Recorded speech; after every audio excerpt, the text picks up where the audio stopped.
here's the twist. You treat people how you feel. You treat life how you feel.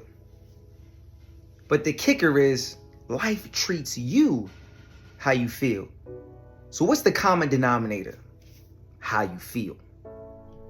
If life treats you how you feel, isn't it funny when you start feeling better, life treats you better?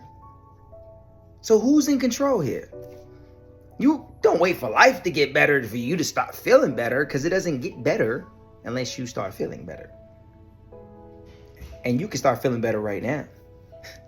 I just asked my friend today, I said, hey, how's life? She said, first off, I'm just glad to be alive.